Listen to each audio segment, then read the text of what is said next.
O tema da minha exposição é Brasilidade e colonialismo mental, o assédio do progressismo contemporâneo. Eu vou dividir a minha fala em três partes. A primeira parte, uma rápida e sumária caracterização da brasilidade, entendida como sincretismo, facilmente identificado, é só você olhar aqui para o auditório, um auditório sócio-racialmente sincrético, né? E se eu fizer uma pesquisa sobre a religiosidade de cada uma das pessoas aqui também, eu vou perceber esse sincretismo. Então, como é que esse sincretismo foi representado politicamente na história republicana brasileira e no pensamento republicano brasileiro sobre o Brasil? Depois, uma segunda parte sobre essa categoria que eu estou, nesse título, entre aspas, criando, que é o assédio intelectual. Como é que o assédio intelectual foi forjado no Ocidente contemporâneo. E a terceira parte, final, é uma pergunta. O Brasil tem conserto?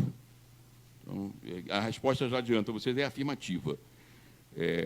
Então, começando, antes de entrar propriamente na coisa, a fala tem uma tese. A tese é de que o maior problema do Brasil não é a desigualdade social. Embora a desigualdade social seja um gravíssimo problema do Brasil, o Brasil talvez seja a sociedade mais desigual do mundo, provavelmente. Nível de desigualdade brasileiro é relativamente comparado ao nível da desigualdade dos Estados Unidos. Só que os Estados Unidos é entre os países ricos. O Brasil é, com certeza, o mais desigual entre os países em desenvolvimento, né? O maior problema do Brasil é o colonialismo mental. Por quê? Porque o colonialismo mental, e eu vou tentar demonstrar isso na fala de hoje, ele impede que se enfrente de forma verdadeira, sem falsidade, como o progressismo contemporâneo faz, cheio de falsidade, cheio de mentiras fáceis, o problema da desigualdade.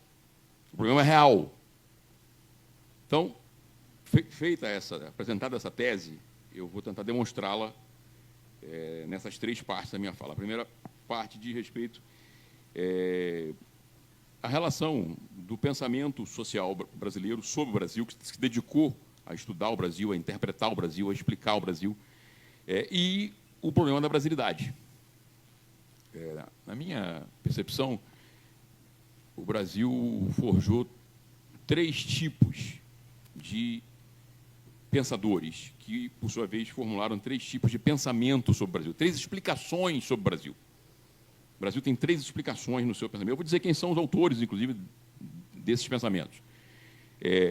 A primeira e mais importante corrente de pensamento, e que está em desuso hoje, saiu de moda, e esse é o problema principal, porque é a única corrente que não é dominada pelo colonialismo mental, é o que eu chamo de construtivismo institucional. Essa corrente de pensamento, esse paradigma explicativo do Brasil, tem duas versões. Uma versão abertamente autoritária e que foi, em grande medida, a tradição que construiu, do ponto de vista político, o Brasil moderno. Em 1930, o Brasil era uma grande fazenda de café, da qual Minas Gerais, inclusive, era um produtor ativo dessa fazenda. E, a partir de 30, até 1970 e poucos, o Brasil se transformou na maior potência industrial do hemisfério sul. E o fez as bases intelectuais do construtivismo institucional. Então, eu dizia, o construtivismo institucional tem duas vertentes. Uma vertente abertamente autoritária, que começa com o Visconde do Uruguai, o grande Uruguai, no século XIX. Chega no Fluminense, meu conterrâneo, Alberto Torres, e vai encontrar abrigo em duas figuras do direito, que vocês conhecem muito, Francisco Campos, o ideólogo do Estado Novo, Azevedo Amaral, e no maior dos construtivistas institucionais brasileiros, que deveria ser autor base do direito brasileiro, e praticamente é uma nota de rodapé. Oliveira Viana, o grande Oliveira Viana, a disjuntiva, o Brasil real e o Brasil legal. Oliveira Viana, em 1920, já falava isso. Em 2024, a situação é pior do que o grande colonizado mental do direito brasileiro, no início do século passado, era pelo menos uma figura inspiradora do ponto de vista cívico. Hoje, os colonizados, eu vou falar quem são, inclusive alguns ocupam cadeiras no STF, são figuras absolutamente desinteressantes. Figuras funestas, que não têm absolutamente nada a dizer.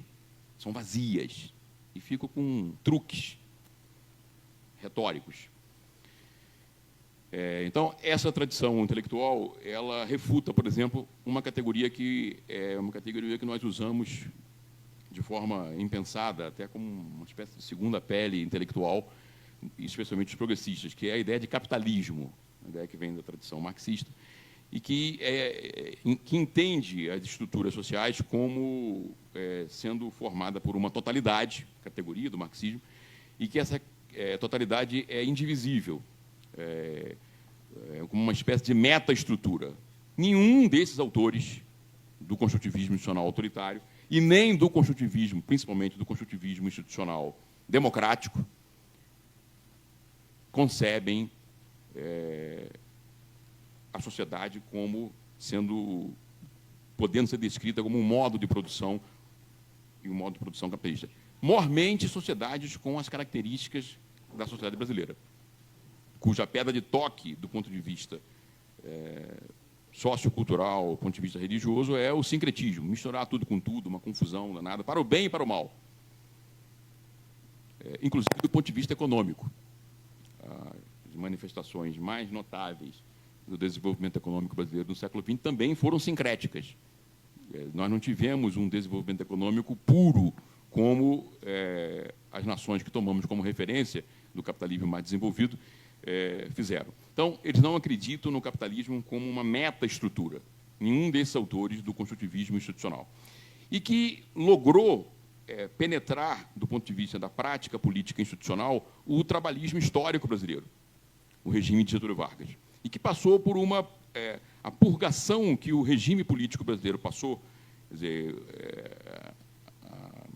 o abandono do liberticismo de Vargas teve, em parte, grande influência dessa tradição intelectual na sua vertente democratizante, que tem 4 grandes nomes. Alberto Guerreiro Ramos, o mais importante sociólogo brasileiro, que, inclusive, acaba de ser lançada a principal obra dele, que é a Redução Sociológica, agora no mês de novembro, relançada, né? Darcy Ribeiro, Celso Furtado e, recentemente, o único remanescente dessa tradição intelectual, o Mangabeira Unger. Todos eles preocupados com a ideia de que o Brasil representa uma civilização diferente, um ramo da civilização ocidental, inexoravelmente, e não há como o Brasil sair disso. Portanto, todos esses autores negam a via para o socialismo, o comunismo, como uma abstração de doidivanas, são uma coisa maluca. Eles leram Gilberto Freire. Quem leu Gilberto Freire não pode achar que o Brasil vai virar um país comunista. Isso a direita e a esquerda. A direita brasileira é tão ruim hoje que o autor principal, supostamente, da direita brasileira é Gilberto Freire, que é o maior intérprete do Brasil. Quem lê Gilberto Freire, a sua trilogia, fica com clareza cristalina de que o Brasil jamais será um país comunista. Não há a menor possibilidade do Brasil caminhar para uma experiência sociopolítica desse jaez, segundo Gilberto Freire. Mas como Gilberto Freire é muito pouco lido, geralmente falado, comentado, mas sem ser lido, à direita e principalmente à esquerda, então a gente fica com essa fantasia na cabeça, né? Então, essa corrente que eu chamo de construtivismo institucional é a corrente que procurou diagnosticar, descrever a excepcionalidade, a originalidade da formação sócio-histórica brasileira. E que teve o acento analítico nessa percepção do nosso sincretismo, como problema e como solução. Se nós somos um país sincréticos, dizem os construtivistas institucionais, nós precisamos construir as nossas instituições. Nós não podemos copiar as instituições dos Estados Unidos e da Europa, nem da África, nem da Ásia. Por quê? Porque a experiência que criou, que forjou as instituições. Por exemplo, o presidencialismo americano, o parlamentarismo europeu, o autoritarismo africano, o autoritarismo asiático, feito de materiais institucionais, sociais, culturais, genéticos, completamente distintos do nosso brasileiro. Por quê? Porque nós somos uma mistura. Nós temos o português, nós temos o indígena, nós temos o negro. Uma confusão do diabo, entendeu? Darcy Ribeiro dizia que é muito fácil a colonização de um país como a Austrália. Você pega meia dúzia de inglês, joga lá, e eles reproduzem a Inglaterra lá. Aqui não. Aqui você pega meia dúzia de português, que vai se juntar com meia dúzia de indígena, que vai se juntar com meia dúzia de negros, e é uma confusão do diabo. E vai ter um mestiço, então é isso. Esse país sincrético precisa de construir instituições próprias para resolver os seus problemas que são específicos. Então, essa é a pedra de toque. Essa corrente de pensamento, com todos os seus problemas, contradições e tal, dominou o país ao longo do século XX. Foi hegemônica em termos de informar as ações do Estado brasileiro até o fim do regime militar. O regime militar é um produto também canhestro, confuso, do construtivismo institucional. Bem esmaecido já, porque o golpe militar de 64 foi dado contra o construtivismo institucional, contra o trabalhismo histórico, contra Vargas. O legado de Vargas, que é o principal legado político institucional do construtivismo institucional. Então, essa corrente de pensamento sai de cena e vai entrar em cena hoje, que domina aqui as universidades, se vocês estão conscientes ou não disso, entendeu? Domina a mídia, os portais de informação, de opinião, são dominados por duas correntes de pensamento. O liberalismo culturalista e o estruturalismo sociológico.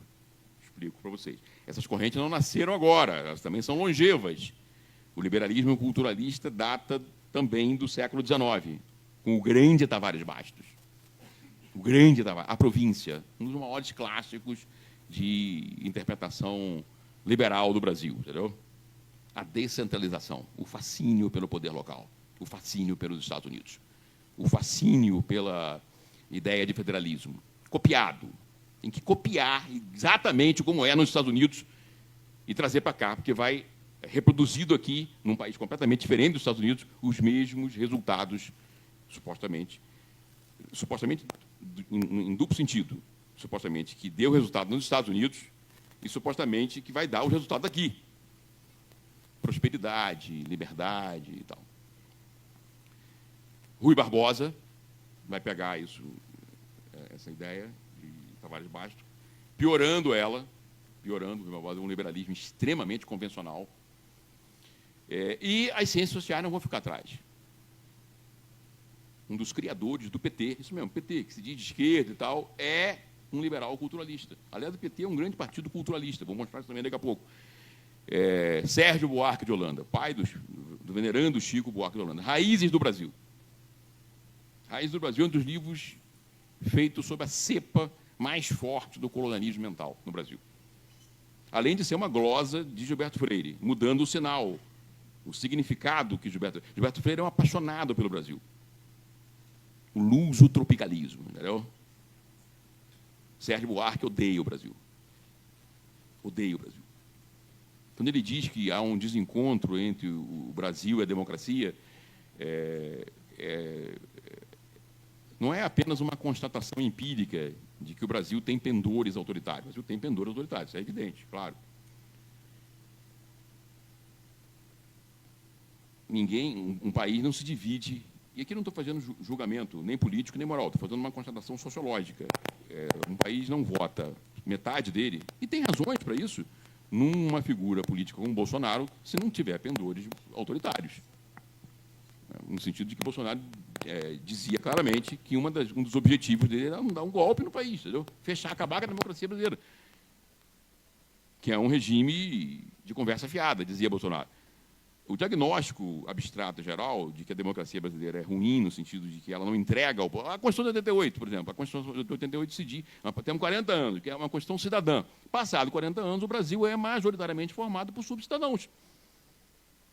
Claro que não é isso que Bolsonaro está falando de outra coisa, mas há uma conexão entre esse diagnóstico realista, sincero com o povo brasileiro, mais de 60% dos brasileiros vivem uma vida de cão, que não foi alterada em absolutamente nada pela Constituição Cidadã de 1988. Nada. Olha o termo que eu estou falando, nada. Ah, mas teve uma série de direitos. Claro, teve democracia, que a democracia é um regime melhor do que o regime autoritário, não tenha dúvida nenhuma disso. Você pode ir na esquina agora à noite ali, fazer qualquer coisa, e não vai levar bala, não vai ser preso, não vai ser torturado. Então, isso é melhor. Evidentemente que isso é um valor. E as inscrições do direito também, elas não são ruins em si. A locução, direito isso, um marciano que baixa no Brasil e lê a Constituição brasileira antes de andar pela rua e fala, esse país é país perfeito, está tudo resolvido aqui na Constituição, é maravilhoso. Aí depois ele dá uma volta pela rua e ele fica perplexo. Isso é o sincretismo brasileiro. Esse vai, não vai. A nossa relação, inclusive dos progressistas, com a Constituição de 88, é a prova do sincretismo brasileiro. É uma conversa fiada. A Constituição ela é uma conversa fiada, no sentido que ela não é efetiva. Embora os princípios que estão ali são maravilhosos. Uma pessoa em sã consciência não pode ficar contra aqueles princípios. Mas a gente se satisfaz com a locução. Parece ser, talvez se Júlio Habermas viesse ao Brasil, ele iria pedir uma cidadania brasileira, entendeu? Porque é o país do discurso, da conversa fiada, entendeu? Fica feliz com o discurso, entendeu? Não distorcido, pelo menos da elite progressista. Os direitos e tal. O povo brasileiro está no inferno, em todas as áreas. E nós estamos preocupados com a inscrição dos direitos fundamentais na Constituição. E não na tradução dele, institucionalmente, estruturalmente, na vida prática das pessoas. Esse é o ponto.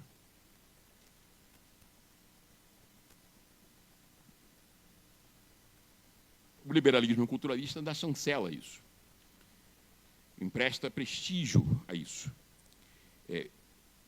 Em parte, e o que é, do ponto de vista teórico, qual é a ideia principal do liberalismo culturalista? A ideia principal é de que o Brasil é uma porcaria porque o Brasil copiou ideias, instituições e práticas do mundo ibérico.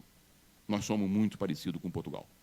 Sérgio Buarque de Holanda, Raimundo Fauro, os donos do poder. Você imagina que a tese de Raimundo é absurda, é um grande jurista, uma grande figura, mas é um negócio inacreditável. A tese de Raimundo Fauro é que os donos do poder no Brasil é o estamento burocrático. E não a CNI, e não a Anfávia, e não a Rede Globo. Não são essas pessoas que dominam o Brasil. Não é a elite econômica que domina o Brasil, entendeu? Os capitalistas, quem domina o Brasil é o estamento burocrático, os funcionários aqui da UFO, entendeu? O pessoal que está aqui, da burocracia federal, mas o negócio está acreditável, rapaz. Isso é a base do liberalismo culturalista. E que foi dar em Sérgio Moro, o Deltan Dallagnol, eles acreditam nisso. O corolário dessa tese, do ponto de vista político, o problema do Brasil é a corrupção. O problema do Brasil não é a desigualdade social. Isso vai ser a turma do estruturalismo social que vai dizer. Vou falar já dela já. O problema do Brasil é a corrupção. O termo bonito que eles usam é patrimonialismo. O que descreveria o Brasil são duas categorias para o liberalismo. Personalismo, a gente tem dificuldade de distinguir o público e o privado. Conversa fiada. Eu tenho uma série de experiências nos Estados Unidos que tem essa mesma dificuldade de... E não que isso não exista, que o jeitinho, a mutreta, o macete não faça parte da Constituição do Brasil. Só que isso não é o principal.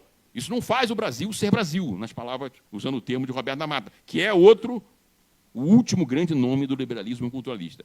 O autor mais citado nas ciências sociais brasileiras, Roberto da Mata. O autor da tese do jeitinho brasileiro. O que definiria o Brasil seria o jeitinho brasileiro. Para não perder o rumo do negócio, o rumo da prosa, como dizem os mineiros. O construtivismo institucional, o que define o Brasil é a indefinição institucional e o sincretismo sociocultural. A bagunça, como coisa boa, a bagunça, a mistura, a plasticidade. O Brasil é um país plástico. O cara pode ser macumbeiro e ser católico. Qual país no mundo que tem um negócio desse? O cara pode ser macumbeiro e ser católico, numa boa, entendeu? O filme O Pagador de Promessas, que a esquerda brasileira não gosta, o maior filme produzido no Brasil. Por quê? Porque é um filme sobre o Brasil. E não esculhamba o Brasil. Os filmes de Glauber Rocha, que é um esquerdista, simpático, é para esculhambar o Brasil, para dizer que o Brasil é uma merda. A esquerda brasileira tem prazer, tem um gozo em dizer que o Brasil é uma porcaria, que o Brasil é uma merda. Isso vem, em parte, desse liberalismo culturalista. Repito, a tese é de que o problema do Brasil é a sua ligação histórica, atávica, com Portugal. Nós somos uma extensão de Portugal. Ainda hoje seríamos. E que a expressão política disso foi a UDN, no passado, e, mais recentemente, o PSDB de Fernando Henrique Cardoso. A reforma política, a reforma administrativa, o esforço para separar o público privado. Algumas dessas iniciativas até louváveis, não são a lei de responsabilidade fiscal, por exemplo, a tentativa de dar o mínimo de racionalidade ao Estado brasileiro, do ponto de vista do gasto, é uma coisa positiva, não é uma coisa negativa. O problema é o contexto em que ela está geral, o projeto geral que essas iniciativas estão inseridas. Então é isso.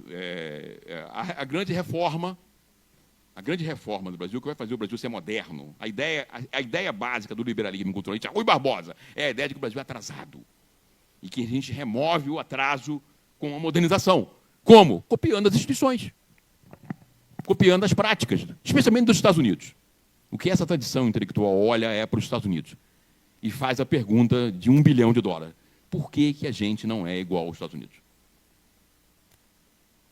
Ou por que a gente não é igual à Inglaterra? Por que a gente não é igual à França? O povo brasileiro está cagando e andando para isso, porque nem sabe o que é Estados Unidos, o que é Inglaterra. Mas essa classe média que vai para esses países e a elite intelectual nossa, toda, inclusive a de esquerda, se pergunta sobre isso incessantemente.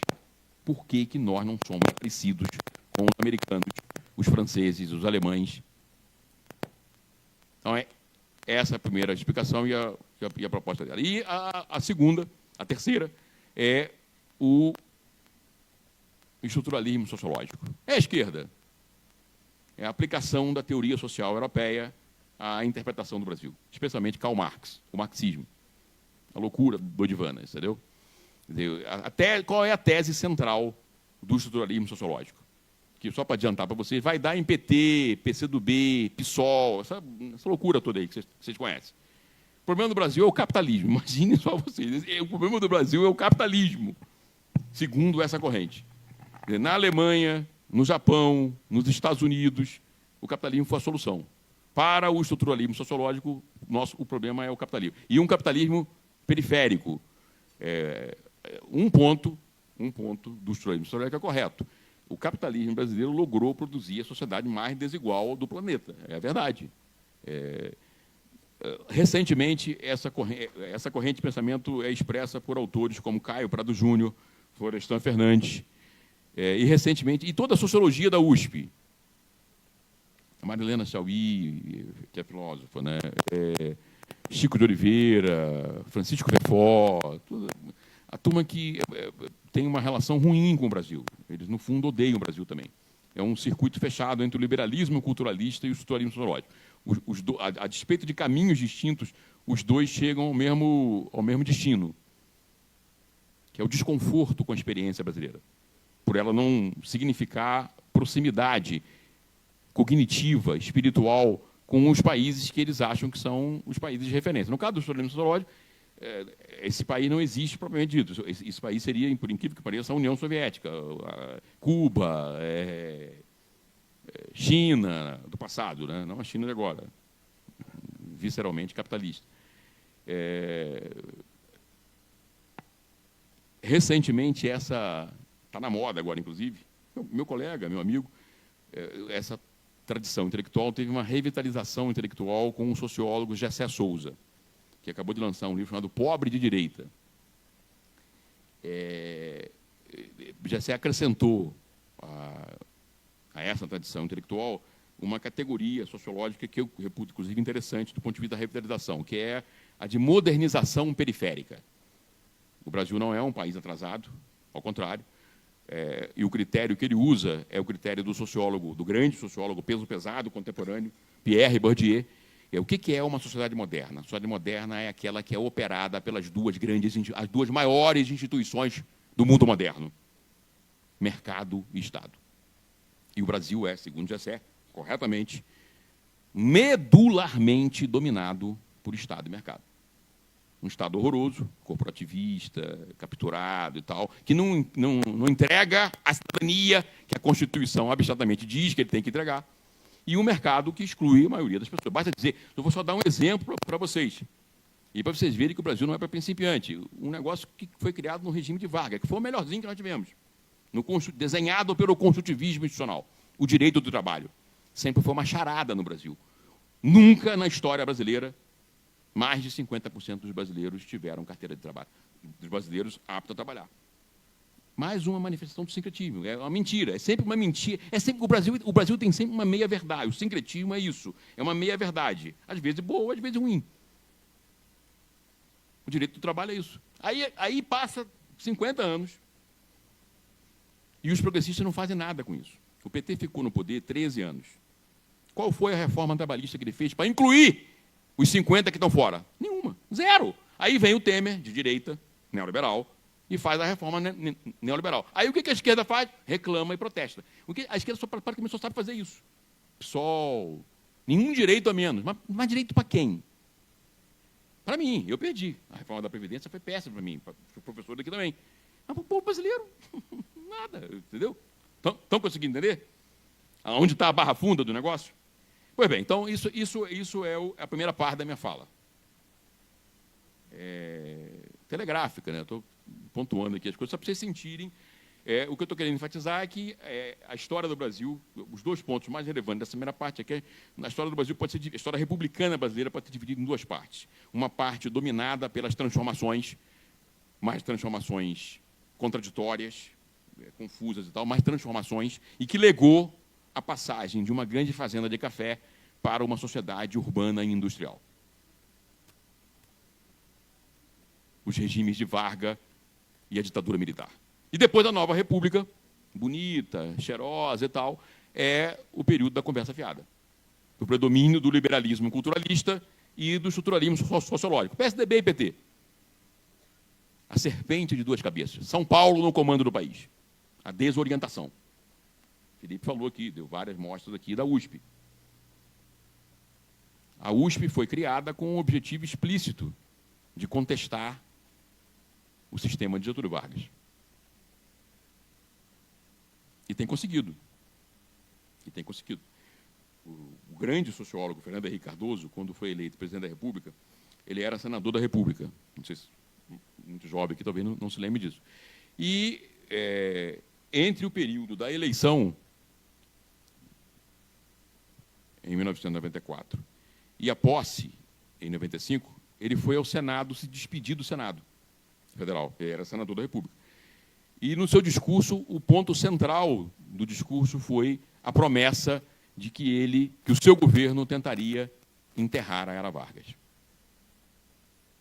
Não conseguiu enterrar a Era Vargas. O Brasil vive sob os escombros do corporativismo varguista.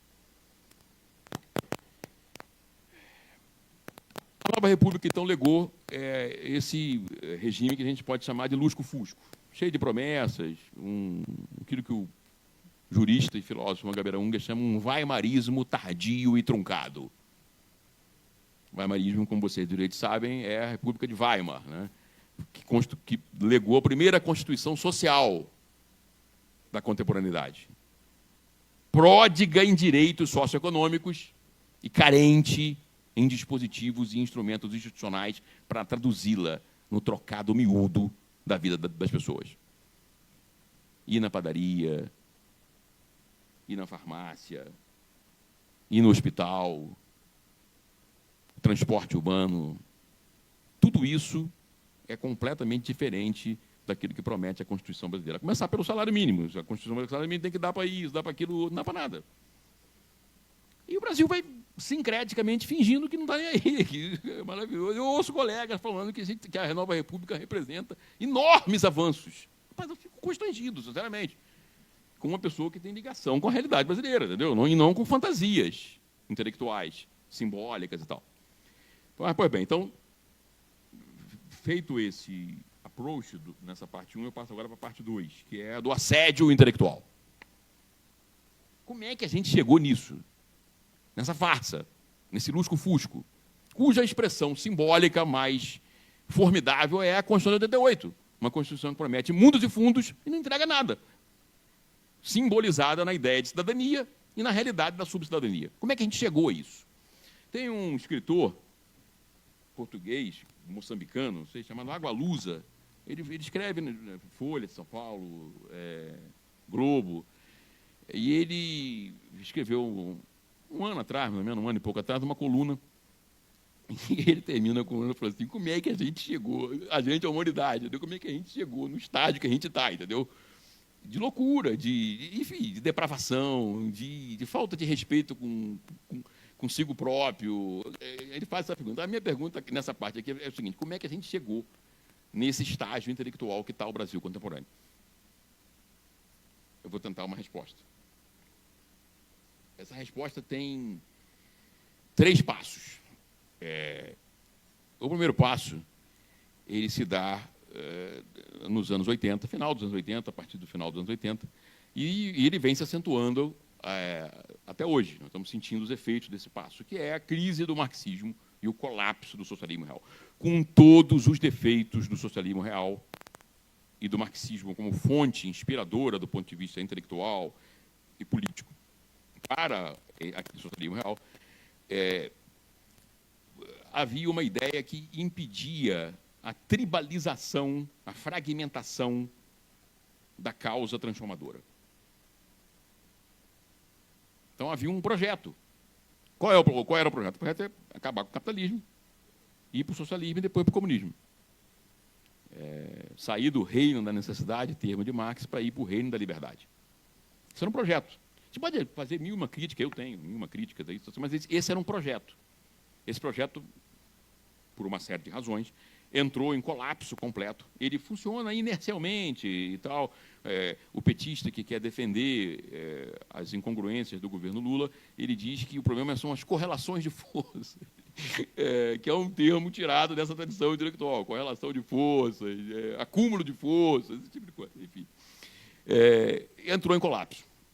Ao entrar em colapso, o marxismo entrar em colapso, quer dizer, ele ficar inverossímil. Nem mesmo a maioria dos marxistas, essas pessoas da USP, então ninguém acredita mais nisso, entendeu? Ficou um marxismo esgarçado. Habermas, Julian Habermas, é o exemplo mais notável disso. Ele usa as categorias hegelo-marxista para defender teses liberais.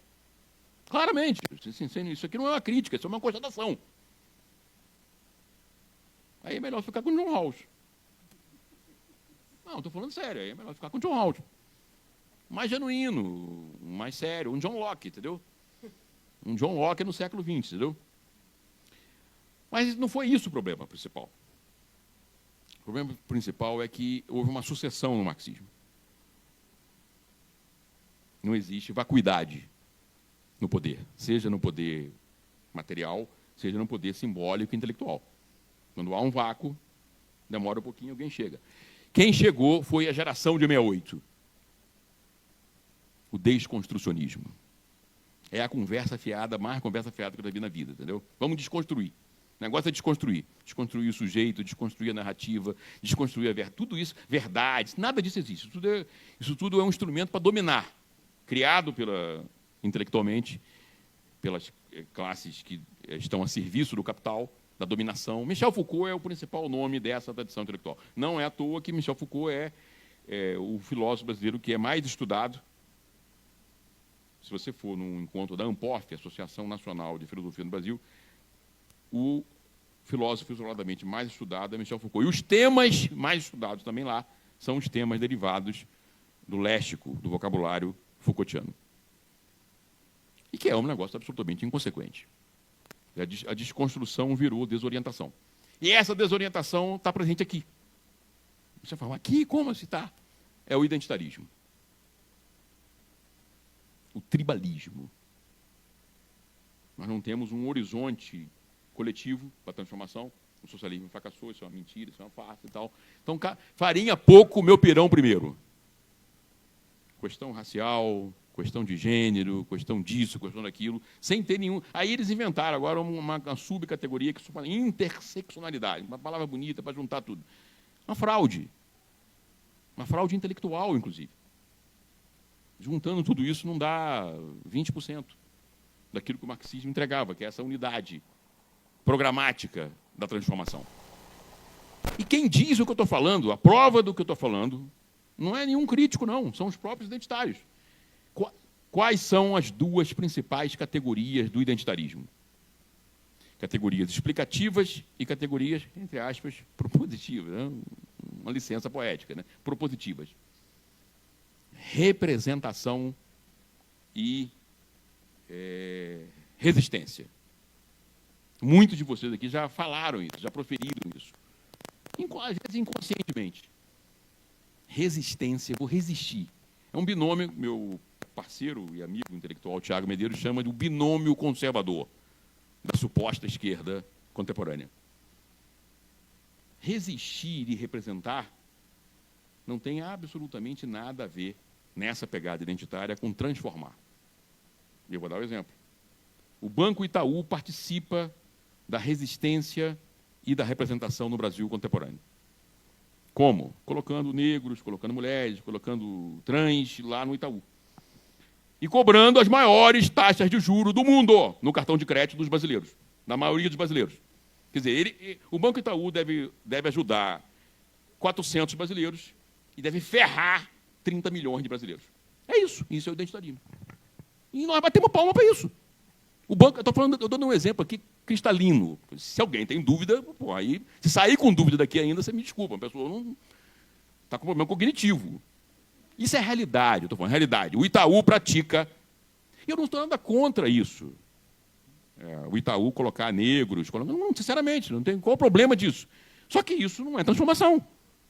Eu troco isso, não que seja contraditório, pode ter duas coisas. Eu troco isso por colocar um juro decente para a maioria dos brasileiros.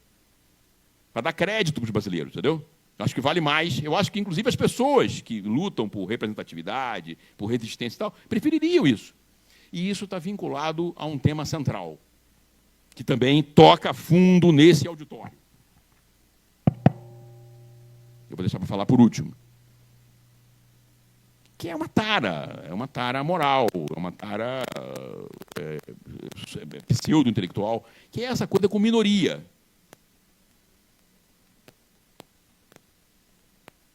E, mais uma vez, a vantagem com todos os defeitos do marxismo. O marxismo pensava na maioria. O identitarismo, o desconstrucionismo, pensa na minoria. Aquele negócio maluco, politicamente, entendeu?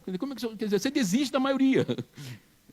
Você só tem transformação, num regime democrático, você só tem transformação se você tiver a maioria do seu lado. Ao contrário, a forma de representar as pautas e as lutas legítimas. O Brasil é um país racista, mesmo sendo um país sincretista. O Brasil é um país racista. O Brasil é um país machista. O Brasil tem preconceito com coisa. Mas em todo o país do mundo tem isso. Nós temos que aprender a lidar. E nós não podemos criar uma categoria constitucional de pessoas que estão acima da lei, mesmo sendo elas muito sofredoras de preconceito, de tal. Isso não existe isso. Isso fere o princípio constitucional da igualdade perante a lei. E ainda mais prometendo resolver um problema que não vai ser resolvido. E ainda ofendendo, e muitas vezes, o identitarismo ofende, a moral da maioria, jogando-a politicamente no colo da direita. O Deus, pátria e família de Bolsonaro. É uma conversa fiada aquilo, a gente sabe que é uma conversa fiada, mas é uma conversa fiada que, frente ao discurso da atual primeira-dama, Janja da Silva, uma pessoa, entre aspas, normal, olha, Janja falando e Bolsonaro falando, a maioria vai ficar ao lado de Bolsonaro. Janja é uma identitária, clara, claríssima, entendeu?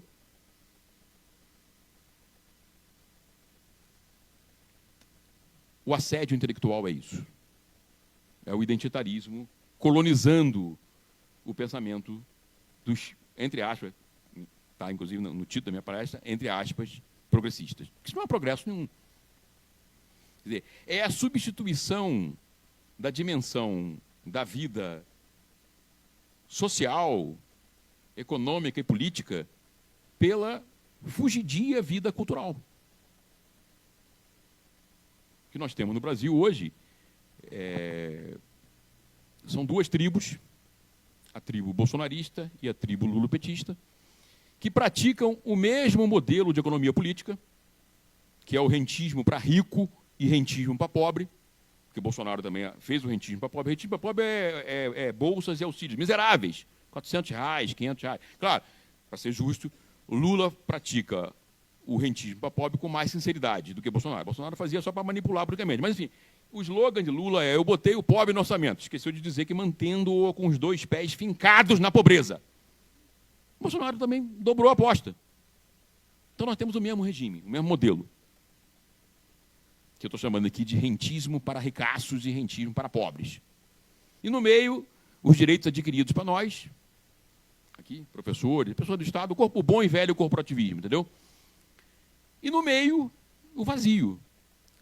O vazio para o grupo socioeconômico politicamente mais importante do país, que é quem ganha de 2 a 5 salários mínimos, que foi lulista e agora é bolsonarista.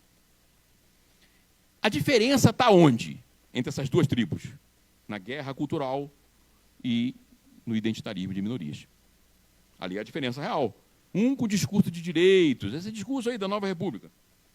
O iluminismo do Barroso, que é o representante do Partido Novo no STF, indicado pelo PT. Ele é um representante do Partido Novo, claramente. O ideário dele todo é do Partido Novo. E foi indicado por Dilma. Depois Dilma não sabe por que ela caiu, entendeu? As indicações do PT para o STF deveriam ser objeto de um estudo aqui, pelos juristas, entendeu? É uma indicação pior do que a outra. Toffoli, é um negócio inacreditável.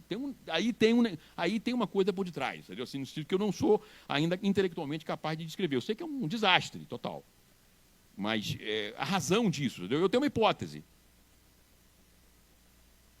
Eu participei, por uma razão contingencial, de um jantar em Niterói, oferecido por uma figura alucinada, que era aquele governador Witzel, que foi caçado, então um bolsonarista, entendeu? E na mesa que eu estava, por incrível que pareça, tinha figuras, tinha um ex-ministro de Lula e tinha um intelectual, Boaventura Souza Santos, que hoje foi cancelado. Mas a epistemologia do Sul, esse negócio todo, estava lá. E foi contado, esse ministro contou como é que a Carmen Lúcia, mineira, foi indicada para o STF.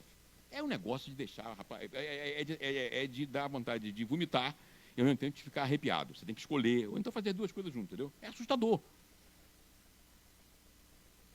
O desprezo com a dimensão institucional. O desprezo com a dimensão institucional. Mas, enfim, então, o assédio intelectual é isso. No sentido específico do Brasil, essas pautas identitárias são uma guerra contra a brasilidade, contra o sincretismo, especialmente na questão racial. O Brasil é um país absolutamente misturado, e eles querem ver um Brasil bicolor como os Estados Unidos, é uma cópia, papel carbono dos Estados Unidos. Nos Estados Unidos há uma divisão, negros e brancos. No Brasil não há essa divisão, no Brasil há brancos, mestiços e negros. Os negros são 10% da população brasileira. 30 e poucos por cento são mestiços e o restante brancos. A bem da verdade, e aí mais uma vez o Gilberto Freire está à frente, eu acho que foi a UFMG, aqui de Minas, fez um estudo, alguns anos agora, recentemente, sobre o perfil genético do brasileiro e comprovou que o brasileiro é o povo mais misturado geneticamente que existe no mundo. Freire falou isso na década de 30. Passando agora para o terceiro ponto. O Brasil pode ser consertado? Essa é uma pergunta que eu acho que todo mundo, independente da paragem político-ideológica, hoje dominada por essas duas tribos, o bolsonarismo e o lulopetismo, e os seus líderes, se pensa. O Brasil tem futuro. Tem. Mas esse futuro passa fundamentalmente pela reorientação radical do direito brasileiro. Está na mão de vocês. Não é só o direito, claro. O direito não é a mão de Midas. Mas ele tem um poder visceral. Ele tem que ser desligado do assédio intelectual, ser cavalo de Troia, como disse o professor Felipe, num outro contexto, né, na fala dele, do identitarismo, deixar de ser instrumento para isso é uma bobagem, deixar de ser instrumento da desconstrução desorientadora. Desconstrução virou desorientação. Eu vejo as monografias, as dissertações de mestrado no campo do direito e fico horrorizado, entendeu? O tema mais importante do direito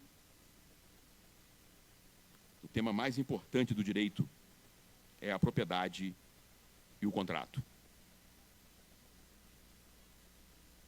Quase nenhum aluno se interessa por isso. Ele se interessa por direito do homossexual, direito do negro, direito da mulher e tal. A propriedade e o contrato deixa de pé, estrutural e institucionalmente, qualquer sociedade, ela tem que se fazer entender na linguagem da propriedade e na linguagem do contrato. Nem que é isso. Há 250 anos ninguém fala disso. Isso é deixado, o direito privado é deixado na mão da direita. A direita deita e rola. O grande tema do direito não é o direito público, é o direito privado, reconfigurado, claro. Os progressistas deveriam travar uma luta incessante para tomar da mão da direita o direito privado e reconfigurá-lo. A propriedade, o contrato. Tem um jovem filósofo do direito brasileiro, Lucas Amato, professor da Universidade de São Paulo, que ele iniciou esse exercício, escrevendo um livro, Domínio Público, a propriedade desagregada e o empreendedorismo econômico democrático. É isso, só se rebaixarem. É o primeiro passo a discutir esse tema, essa reorientação. A posse do direito dos grandes, a discussão no direito dos grandes temas fundamentais, da transformação, não da representação e da resistência. Vamos esquecer isso. Deixa isso para as ciências sociais. Deixa isso para a antropologia, sociologia, ciência política, ficar brincando de resistência e representação. Deixa para o Itaú. Deixa para o Itaú fazer isso, entendeu? A agenda do direito tem que ser outra. Vamos declarar uma guerra interna dentro do direito para tomar das mãos da direita o direito econômico. E informar as elites do país como transformar o país. Como organizar uma previdência social que interessa a maioria dos brasileiros. Como realizar a fantasia, a mentira da Constituição de 88. A tarefa principal das faculdades de direito no Brasil deveria ser realizar, do ponto de vista da imaginação, dos meios jurídicos da Constituição de 88. Abandonar as fantasias e ir para a realidade. Isso seria uma obra revolucionária. Isso seria uma obra revolucionária. O foco central das faculdades de direito no Brasil, um mutirão, deveria ser como usar o direito brasileiro, transformando-o de dentro, começando pelo direito econômico, principalmente, contrato e propriedade, para realizar as promessas, há 40 anos e realizada da Constituição de 88. Como usar o direito para entregar cidadania, não para a minoria, com discurso, com não sei o que, não, a maioria dos brasileiros. Colocar a maioria dos brasileiros para dentro do direito. Tirá-lo de fora do direito. A maioria dos brasileiros estão fora do direito. É uma charada. Você vê os progressistas falando direito, a cultura dos direitos, entendeu? A cultura dos direitos. A direita dele rola, porque ela vai falando a cultura dos deveres, que são as igrejas neopentecostais. Há uma revolução silenciosa no país. Em 1978, os evangélicos já eram 8% da sociedade brasileira. Hoje, eles são 36% da sociedade brasileira. Em 2050, eles serão mais de 50%.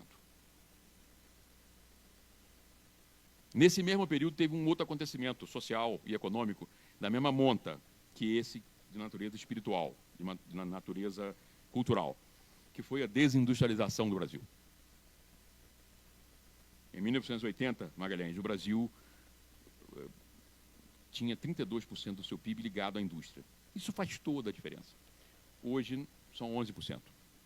Isso varia de acordo com cada metodologia e tal, mas, enfim, é um descalabro. Quer dizer, a intensidade, a velocidade com que isso aconteceu, a precocidade com que isso aconteceu. A grande obra do Brasil republicano foi a transformação de uma grande fazenda de café na maior potência industrial do hemisfério sul.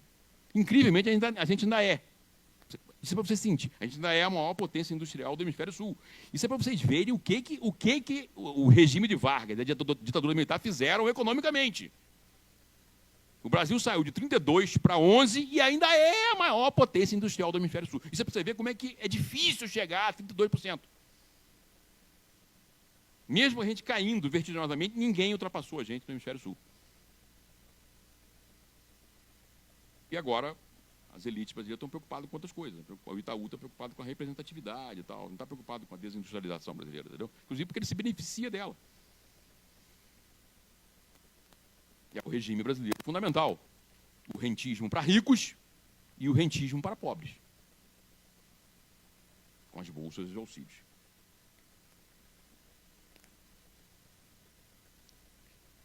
Vocês devem estar se perguntando, mas pessoal, como vamos conseguir fazer com que o direito saia dessa circunstância farsesca em que ele está, especialmente o direito progressista? Claro que uma parte do direito brasileiro é conservador e está feliz da vida com a situação do direito brasileiro. E Darcy Ribeiro dizia que esse progressismo que eu estou descrevendo aqui, ele dizia o seguinte, ele falava do PT, mas agora a gente tem que aumentar. Ele dizia, o PT é a esquerda que a direita gosta. Os identitários são os progressistas que os reacionários gostam, entendeu? Os juristas de direita, inclusive, dão gargalhadas da representatividade do Itaú, entendeu? Adoram. Eles, inclusive, apoiam ela. Porque eles sabem que ela é inócua, porque ela não mexe naquilo que é o fundamental. Propriedade de contrato. Não mexe em nada nisso, entendeu? Isso é o fundamental. Tudo isso que eu falei aqui, entretanto, pessoal, tem um pano de fundo. E eu me encaminho para a conclusão da minha fala. E esse pano de fundo tem a ver com a pergunta que vocês estão se fazendo. Como é que a gente pode reorientar o direito brasileiro no caminho de um progressismo efetivo e não um progressismo de conversa fiada?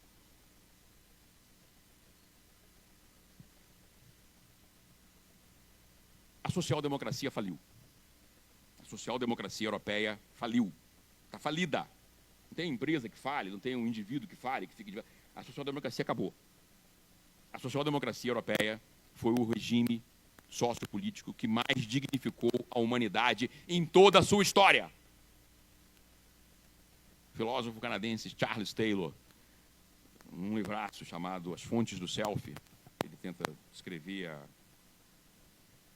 a ideia de modernidade expressa no individualismo, enfim, ele diz que, entre outras inúmeras coisas, que o individualismo moderno logrou representar duas ideias. A ideia da autenticidade e a ideia da dignidade. A social-democracia europeia resolveu completamente o problema da dignidade. Pela primeira vez na história humana, os problemas de ordem material foram resolvidos num conjunto pequeno de países da Europa, especialmente a Suécia. Eu vou dar só um exemplo concreto, objetivo, para vocês sentirem o drama. O que foi o baluarte da social-democracia europeia num país como a Suécia. O dono da Scania e o dono da Volvo, duas empresas suecas, ricaços, colocavam seus filhos para estudar nos colégios onde os filhos do mecânico da Volvo e da Scania trabalhavam. Por quê? Porque eles eram politicamente corretos? Porque eles eram como os donos do Itaú, que estavam preocupados com representatividade e com resistência? Não. Porque era a melhor escola que tinha na Suécia. Era uma escola pública. Muito melhor do que qualquer escola privada na Suécia. A Suécia construiu isso. Isso é o legado da social-democracia. O melhor vai ser para todos. Todos vão compartilhar do melhor. Isso acabou. Isso ruiu. A social-democracia não conseguiu resolver o segundo problema, que é o problema fundamentalmente colocado por Karl Marx, o velho Marx, que é o problema da dignidade, o problema da autenticidade. Todos nós, os mais bem-nascidos aqui, os que se deram melhor nas empreitadas mundanas, e os piores, em algum momento da nossa vida, quando deitamos a cabeça no travesseiro, somente com nós mesmos, na penumbra, na escuridão, aspiramos uma vida diferente daquela que nós levamos. Só nós, secretamente, isso é a autenticidade, diz Taylor. A sociedade ser capaz de oferecer os meios para a autorrealização individual, prática e imaginativa. Nenhuma sociedade, nem a social-democracia, conseguiu lograr isso. Isso é uma tarefa para os... Essa deveria ser a tarefa suprema dos progressistas, não é? Estou falando desses dois exemplos para mostrar que a ruína da social-democracia. A social-democracia acabou. E a social-democracia legou um método, inclusive um método para o direito, que está sob a ênfase e que no Brasil é uma charada. Na Europa faz sentido o direito público. O direito público é a ideia, eu vou regular o mercado, eu vou regular a economia, eu vou regular o capitalismo, eu vou regular a sociedade. A partir da relação do Estado com o mercado. O problema é que no Brasil, mais de 50% da população brasileira sempre esteve à margem do Estado do mercado. Que regulação para quê, então? Então, a gente não tem nem mais o santo de barro para qual nós olhamos, o pé quebrou, que é a social-democracia europeia. Quer dizer, a esquerda brasileira mais consequente, a menos do Edivanas, ela sempre se inspirou, corretamente até, embora com colonialismo mental, essa cópia, tanto os liberais, que eu falei no início, da cópia dos Estados Unidos, Rui Barbosa, Sérgio Buarque de Holanda, Raimundo Fauro, vamos copiar o mercado tal como ele funciona nos Estados Unidos, vamos reproduzir aqui. Como a esquerda social-democrata brasileira, com a cópia da Suécia, a Suécia tropical, de que falou Mangabeira Unger, não tem condições de ser aplicada no Brasil. O Brasil precisa de reconstrução institucional. Nós temos que... Nós não vamos ser salvos nem pelos suecos, alemães, nem pelos americanos. É uma deixa, talvez, ruim para muitos de vocês aqui. Vocês vão dormir mal essa noite. Nós não vamos ser salvos, nós brasileiros não vamos ser salvos pelos europeus, nem pelos americanos. Ou nós nos salvamos, ou nós ficaremos no pântano em que estamos, no pântano da mediocridade. E o método? Abandonar a filosofia de valores, que é o princípio metodológico e espiritual, por exemplo, da Constituição de 88, como guia para entender e descrever a realidade brasileira. E passar a praticar a primazia do diagnóstico sobre os valores que todo mundo acha progressista. Os consensos fáceis. Vamos abandonar a busca por consensos abstratos e fáceis, o tudo pelo social. José Sarney. Todos os governos na Nova República, tirando de Bolsonaro, eram amigos do social. Se professavam amigos do social. E quanto mais o social no Brasil teve amigos, mais ele naufragou. Obrigado. A pergunta do Inácio, muito interessante, ela me remete à oportunidade de desdobrar a polêmica geral que eu apresentei aqui na tese inicial. O problema principal do Brasil não é a desigualdade social, embora a desigualdade social brasileira seja talvez a maior do mundo. O problema principal do Brasil é o colonialismo mental. E como que o colonialismo mental opera na agência da manutenção da desigualdade brasileira. E isso me remete a quê? Aí agora vem uma subtese mais polêmica ainda. Quem transforma o mundo não são os de baixo. Movimentos sociais, sindicatos, rebeldes. Quem transforma o mundo é a elite. Que elite? Existem dois tipos de elite na história, inclusive na história do Brasil. O Brasil é um case para ilustrar isso de forma exemplar. As elites construtoras e as elites predatórias ou reprodutivas. O Brasil geralmente foi governado por elites predatórias. Então, o esquerdismo difuso e confuso, ele brada o identitarismo. As elites, não sei o quê, não sei o quê, abstratamente. A dominação, tal, aquela coisa sem nenhum tipo de mediação, esse tipo de discurso. Uma glosa vulgar de Michel Foucault. O PSOL. Vou falar o português, claro. O PSOL. O que é o PSOL? Vamos ser sinceros, é um negócio inacreditável, entendeu? Como é que alguém pode, conscientemente, de forma razoável, votar no PSOL? É inconsequência da inconsequência, entendeu? Não, eu tenho vários amigos que são psolistas, mas é um negócio inacreditável, entendeu? Esse negócio, são adultos que espiritualmente adolescentes, de gravata, entendeu? E que negócio e tal, a gritaria, o berro, o pan-conflitivismo. O pan-conflitivismo.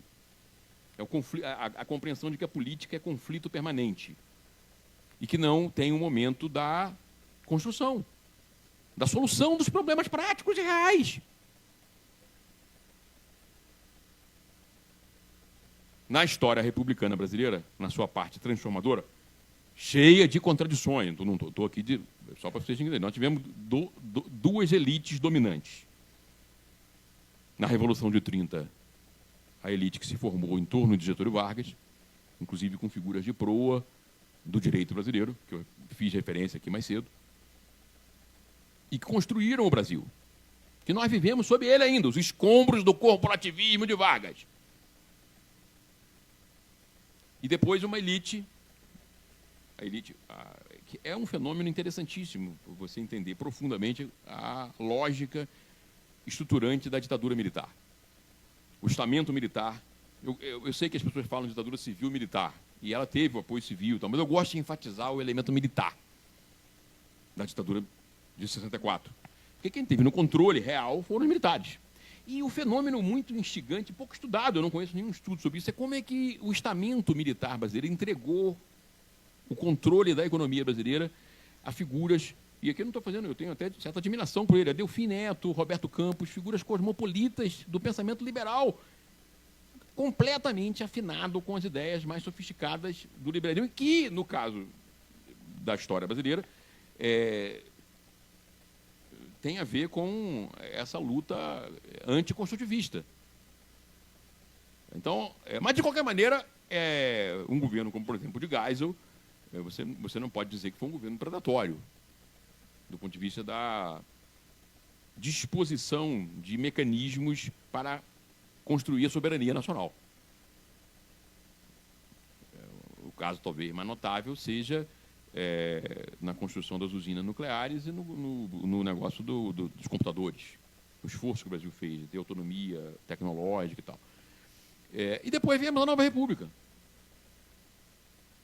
Eu não diria que nem Fernando Henrique e nem o PT são elites predatórias. Eu diria que são... no caso do PSDB, explicitamente, no caso do PT, eles aceitaram o Brasil. O PT é mais grave porque aceitou depois de dizer anunciar que viria para transformar o Brasil, para virar o Brasil. E resolveu ser um administrador, um gestor das iniquidades do Brasil, das indecências do Brasil. O PT, antes do poder, até a eleição de Lula em 2002, descrevia o Brasil, não sem alguma razão, com ênfase exagerada, evidentemente. Quer dizer, se você pegar o que os intelectuais do PT... Mariana Sauí, vamos ficar Mariana Sauí. Mariana Sauí falou, em 2000, que nós não tínhamos nada para comemorar nos 500 anos da independência brasileira. Ela falou isso, não estou inventando, não é uma interpretação, isso é textual. Chico Alencar, deputado do Rio de Janeiro, na época do PT e hoje do PSOL, disse a mesma coisa. Ao que Francisco Verfort, que foi ministro da Cultura de Fernando Henrique e foi durante dezenas de anos secretário-geral do PT e PSDB, Mangabeira Unger chama de a serpente de duas cabeças de São Paulo, entendeu? O Verfort chegou e falou, não, pelo menos tivemos a abolição da escravatura, a abolição do cativeiro, pelo menos isso, em 500 anos. Quer dizer, a construção da CSN, João Gilberto, o tropicalismo, Pelé, o futebol brasileiro, a cultura brasileira, nada disso é bom, não temos nada para comemorar. Estão conseguindo entender a brutalidade que é isso? Quer dizer, em nome de representar os de baixo, os sofridos, em nome de descrever, que é o que eu estou querendo dizer, que é o que o PT dizia, que o Brasil é um laboratório de maldade. O Brasil só tem coisa ruim. Aí ele chega no poder, o que você imagina? Tudo bem, revolução ninguém mais está imaginando, acabou, o muro de Berlim caiu e tal, todas as revoluções do século XX terminaram de forma... A Rússia virou um capitalismo de máfia, a China é um capitalismo selvagem, que ninguém mais... Isso não é o modelo. Mas, pelo menos, vamos fazer uma social-democracia. Social-democracia não é compensação. Tem nada a ver com compensação. Isso é essa fase final. vadia. Isso é uma bobagem. Botar o pobre no orçamento e mantê-lo fincado com os dois pés, amarrado na pobreza. Que história é essa? O que isso tem de social-democrata? Nada, absolutamente nada. Então aceitou o Brasil. Nós precisamos voltar a ter uma elite construtora. Então a minha tese, respondendo a você, o que falta ao Brasil. E da onde que vai sair essa elite construtora? É das ciências sociais? Não. É do direito. Aqui agora não pode ser esse direito. Direito de minoria, direito tem que olhar para a maioria. Como é que ele olha para a maioria? Propriedade e contrato. Estou dando a dica aqui, estou fazendo eu que não sou do direito, hein? Eu sou da ciência política, entendeu? Eu fico desesperado com um negócio desse, entendeu? Quer dizer, eu costumo dizer que é o seguinte, a inteligência progressista, ela tomou um amor pela desimportância. Em tudo na vida a gente hierarquiza o que é o mais e o que é o menos importante. Não é que o menos importante não seja importante, tanto é que ele é importante, mas ele é menos importante. O traço distintivo para eu identificar um progressista hoje é olhar para a pauta dele. Ele está sempre na pauta menos importante. Ele deixa a mais importante, ele deixa. Claro que eu sei que tem razões para isso. Eu falei aqui um pouco, fiz um ensaio na segunda parte da minha fala para tentar interpretar isso, entendeu? A debacle do socialismo real e as implicações que isso teve para o marxismo correm como um veneno na veia dos progressistas. E abriu caminho para essa tribalização. Farinha pouco, meu pirão primeiro, entendeu? Cada um corre para o seu negócio. Então não tem um sentido mais de... A gente perdeu. Inclusive perdeu por causa do fracasso do socialismo. Nós estamos na ressaca disso. Esse projeto universalista fracassou. Assim como o projeto universalista liberal, por outras razões. Está em apuros agora, inclusive a democracia liberal. Que a maioria se rebelou, a maioria sabe que isso não é conversa fiada. A verdadeira liberdade não é a liberdade negativa, é a liberdade positiva. A liberdade de construir, de fazer as coisas, inclusive de se autoconstruir individualmente. E, nesse sentido, o ideal nobre do liberalismo, cidadãos livres economicamente e capacitados culturalmente para empreender, ele não existe. Quer dizer, o liberalismo não entrega os instrumentos com que fazer isso, entendeu? E não entrega por quê? O direito, que pode ser o instrumento mais poderoso para fazer isso, ele está sequestrado. Sequestrado, em parte, no primeiro mundo, pelo ideal social-democrata, que acabou, aquela sociedade ruiu. O direito social-democrata, o direito da regulação, esse direito acabou. Ele vive como um fantasma, ele está aqui, presente aqui. O direito público, aquela estrutura do direito público, ela é inócua, ela não existe mais, porque aquele mundo que ela atuava não existe mais. E qual o direito que existe? O direito privado, que precisa ser radicalmente transformado. Mas que os progressistas no direito não olham para ele. Os progressistas olham para a ordem, confusamente, nebulosamente identificam. Não, tem minorias aqui que são ferradas. É verdade, são ferradas. Então eu vou o quê? Vou tentar representar, eu vou criar um discurso para chamar a atenção dessa minoria. É uma vitória de Frankfurt. Eu vou berrar, eu vou gritar. E desse berro e desse grito eu vou chamar a atenção para o problema. Como se chamar a atenção osmoticamente a gente fosse resolver o problema, entendeu? Como se falar do problema fosse resolver o problema. O professor Mangabeira Unger deu uma entrevista histórica. Felipe participou dessa entrevista comigo, para o pessoal da Faculdade de Direito da UFMG, jovens, brilhantes e tal. E foi perguntado a ele sobre o negócio do decolonialismo. Está na moda e tal, não sei o que. Aí ele não tem nem vínculo com essas coisas e tal. Aí ele falou assim, isso é o que pratica Homi Bhabha, que é um colega dele de Harvard. Aí fala assim, ele é um dos exemplos disso. Aí Mangabeira deu uma gargalhada no meio da entrevista, sensacional. Ele falou, Homi Bhabha é filho da elite financeira de Mumbai. Oferece jantares à base de fazão, de vinhos caríssimos aqui em Harvard, dos quais eu já fui, inclusive. É ele que faz o decolonialismo. Gargalhada. Ele falou, as pessoas têm que parar de falar em decolonialismo e praticar o decolonialismo. Como é que você pode praticar o decolonialismo? Recriando as instituições. E como é que recria instituições? Reorientando o direito. Vamos fazer um mutirão na FADI no próximo semestre. Não é nesse não, vamos programar para o outro para discutirmos contrato e propriedade. As formas alternativas de contrato e propriedade. isso vai ser um negócio fantástico. A gente manda os papers, os projetos para Toffoli, Barroso. Eles não vão ler, não vão nem entender isso. Claro que não, evidentemente. Eles estão preocupados com outras coisas. Preocupados com minoria. Barroso, inclusive, foi indicado para ministro do STF porque ele representava minorias. O representante do Partido Novo. É um negócio, rapaz, um negócio que você o nível de desorientação do país é chocante. Por quê? Uma elite, o objetivo da elite brasileira contemporânea não é reconstruir o país. A construção que foi feita por Vargas e pela ditadura militar foi incompleta. Incompleta, inclusive, socialmente, porque deixou de fora um contingente enorme de brasileiros. A maioria dos negros, por exemplo, ficou. Isso é verdade. Isso não é uma mentira. Mas qual é a tarefa? É jogar fora a construção que eles fizeram, como a nova república faz, ou reconstruí-la? É reconstruir. Só que isso não é charmoso. Isso não é bonito. A agenda da reconstrução institucional, discutir propriedade, contrato, não é charmoso. Charmoso é berrar a favor das minorias. É gritar contra Bolsonaro. Isso é charmoso, isso é bonito. Tá? A filosofia dos valores nobres, né? A democracia, abstratamente falando, o direito, abstratamente, o Estado democrático de direito. Isso é um negócio assim.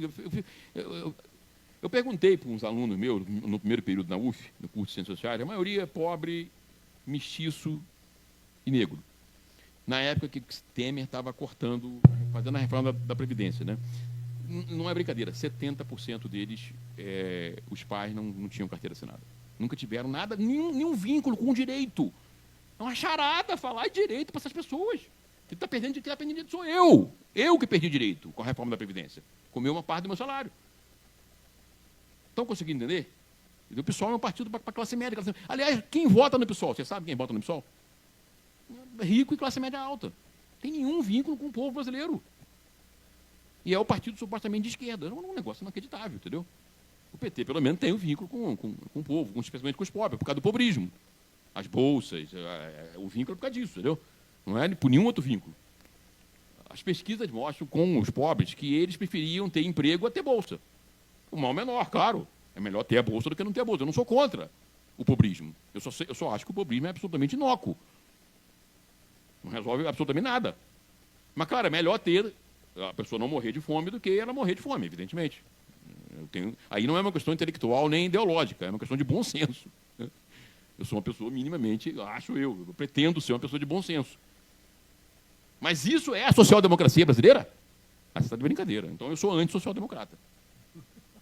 A pergunta, rapidamente aqui, como é que é o seu nome? Paulo. Eu vou responder o seguinte, Paulo. A ideologia dos direitos humanos, onde ela foi resolvida, minimamente, foram em países que se desenvolveram. Nenhum país em desenvolvimento ou sem desenvolvimento pratica direitos humanos. Não tem um exemplo. Se alguém me der um exemplo aqui, um único exemplo.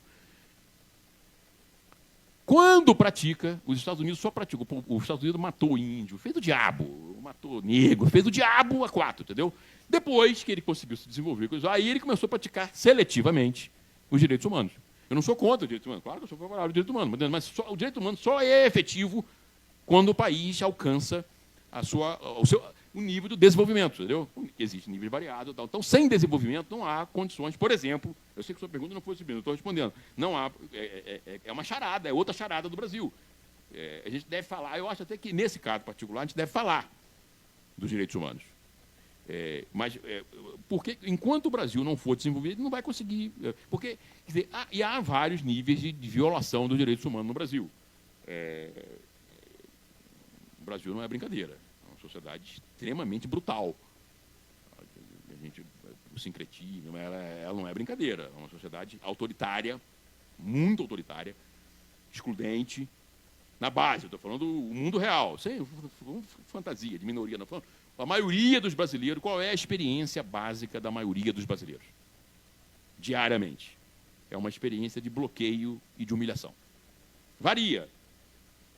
Esse bloqueio e dominação, ele não é unilateral, isso não é um projeto, como os identitários imaginam, que as pessoas acordam em Brasília, a elite maldosa, malvada, e falam assim, hoje a gente vai maltratar os negros. Hoje nós vamos tratar as mulheres. Não é nada disso. Isso é uma caricatura, mas é um pouco isso. A tradução, se você for pegar ao pé da letra, o que eles estão falando é isso, entendeu? Que é urdido, um plano urdido da elite para maltratar. Não, claro que não é assim. Aí é o grande sociólogo Niklas Luhmann, os sistemas sociais. Em sistemas sociais diferentes, as pessoas são... Essa experiência de bloqueio e humilhação é diferente. Ela não é igual em todos os sistemas sociais. Não existe a estrutura social, existem as estruturas sociais. Então, numa estrutura social, a pessoa está dentro de uma posição, no outra está numa outra posição. É claro, quem é pobre, ferrado, ele vai ser pobre, ferrado em todo o sistema. Mas mesmo em todo o sistema, ele é diferencialmente, ele está funcionalmente diferente o seu bloqueio, a sua humilhação. Então, eu acho que tem a ver com a pergunta do Inácio, quer dizer, o que falta ao Brasil, quer dizer, como é que você resolve o problema do colonialismo mental, que a minha tese que é o maior problema do Brasil. Eu vou pegar o caso concreto da Nova República. Tanto o governo do PSDB, que fizeram coisas boas, para não dizer que não fizeram, por exemplo, eles melhoraram a educação brasileira. Insuficiente, mas eles pelo menos colocaram todos os brasileiros dentro da escola. Eles criaram, Fernando Henrique criou o Fundef, Lula criou o Fundeb. Excelente, só palma. Em termos da quantidade, a Nova República resolveu o problema da educação, de botar todo mundo para dentro. A qualidade são outros que é difícil, não é fácil, não logrou êxito. Não logrou êxito. A educação brasileira é Vamos entrar nisso não para não poder dormir, entendeu? Mas o problema da desigualdade, por exemplo, qual foi a solução que PSDB e PT apresentaram? Dona Ruth Cardoso, Comunidade Solidária. E Lula e o PT, o bolsismo, Bolsa Família. Tem a menor condição. Programas meritórios, mas eles não fazem nem cosquinha na desigualdade brasileira. Aí eu volto ao Darcy Ribeiro. Os ricaços brasileiros dão gargalhada disso, entendeu? Dão gargalhada. Então, o problema é ter uma elite que seja capaz de construir a difícil tarefa de reorganizar a estrutura produtiva do Brasil em termos democratizantes. A tarefa é essa, claríssimo. Quer dizer, qualquer pessoa sabe. Quer dizer, qualquer pessoa que tenha mínimo de discernimento intelectual sabe que esse é o caminho. E que tudo mais que divija disso é fantasmagoria, é conversa fiada. E que vai ter, no final do dia,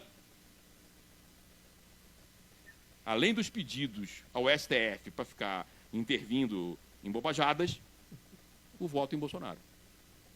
Metade dos brasileiros votam em Bolsonaro. Depois do voto em Bolsonaro, não é em 2018. Não é em 2018. Eu voto protesto, não é Lava Jato. É em 2022. Depois de 4 anos de governo Bolsonaro. Metade dos brasileiros não são fascistas. Tem um grupo que é fascista, mas o resto não é fascista. O resto é indignado com a indigência do Estado brasileiro, do mercado brasileiro. E o mercado e o Estado brasileiro não foram criados por Deus, não foram criados pela chuva. Eles são uma construção institucional. Não vou usar para vagar construção política, não, são uma construção institucional. Podem ser reconstruídos. Só tem uma coisa na vida que é definitiva, a morte. O resto tudo pode ser refeito. Agora, para ser refeito precisa do direito. Agora, o direito não pode estar ocupado com o negócio de minoria. Tem que estar para reconstruir o Estado e o mercado brasileiro, o direito tem que olhar para a maioria. A maioria que é a vítima do Estado e do mercado brasileiro. A maioria que está fora do acesso aos benefícios do Estado e do mercado brasileiro. Qual é a tarefa, então? A tarefa é como botar, de maneira diferente, a maioria para dentro do Estado e do mercado. Esse é o projeto. Na Nova República, esse não foi o projeto da Nova República. Esse não é o projeto da Nova República. Qual é o projeto da Nova República? Para ficar claro, e eu não vou, assim, eu termino aqui para deixar o Felipe responder. Qual é o projeto da Nova República? Eu vou aceitar a exclusão da maioria dos brasileiros, da operação do mercado e do Estado, e vou compensar, simbólica e materialmente. Residualmente. É isso, falando claramente, para não ter dúvida. Tudo isso, o intelectual, isso. Ele fala 1 hora para reduzir a uma ideia fundamental. Se alguém conseguir me contestar que não é isso, a Nova República não foi isso, eu mudo de ideia. O que foi a Nova República? Foi isso. Eu vou aceitar a desigualdade produzida no mercado e chancelada pelo Estado brasileiro e vou atenuar. Com discurso, simbolicamente, a minoria é maravilhosa, a minoria é linda, ela é virtuosa. O vendedor de picolé é uma grande figura porque ele sofre, porque isso, porque daquilo outro, a elite é maldosa, é mais. É isso aí, entendeu? E continua excluído, ganhando R$400 e sendo homenageado pelas faculdades de Direito, pelo STF. Eu vejo lá, esse carequinha, que é o ministro, como é que é o nome? Que salvou a democracia brasileira, tem uma foto dele, Alexandre de Moraes, com índio no STF, fazendo coisa. Rapaz, é um negócio inacreditável, um negócio daquele, entendeu? Um índio, fazendo coisa com índio. Tem, não é brincadeira, está no Google isso, entendeu? Ele recebeu em audiência os índios e fez uma pachucada lá, entendeu? Sinceramente, né? Isso não é sério, entendeu? Falta seriedade à elite brasileira. Nós temos uma elite reprodutora, a esquerda e a direita. Esse é o problema do Brasil. E ela é reprodutora por quê? Porque ela é colonizada mentalmente. O PSDB, que é informado pelo liberalismo culturalista, quer fazer a reforma para transformar o Brasil num suposto dos Estados Unidos, e o PT quer copiar com 500% de desconto, né, a Suécia, que acabou, entendeu? A social-democracia, entendeu? Lá do gogó, mas enfim, vamos lá. É isso. Esse é o Brasil, entendeu? E tudo mais. Aí vem todas as fantasias, todas as ideologias, toda para a gente se divertir aqui e tal. Eu falei quase 1 hora sobre isso. Eu sou um profissional, isso aqui é trabalho que eu estou fazendo, entendeu? Isso aqui não é diversão. Prazeroso o trabalho para mim, mas isso é o trabalho. Explicando. Incontornável, isso é o Brasil. O que virou o Brasil, entendeu? Com todos os problemas, especialmente da ditadura militar e do período de Vargas e coisa, especialmente o autoritarismo político, havia um esforço de seriedade, de contornar as coisas, de fazer as coisas, tentar fazer o Brasil, não sei o que, e que teve um efeito. Pelo menos um positivo. Fazer com que o Brasil, na década de 70, fosse a maior economia do hemisfério sul e o país que mais cresceu, de 30 a 70, segundo o insuspeito Delfim Neto. É isso.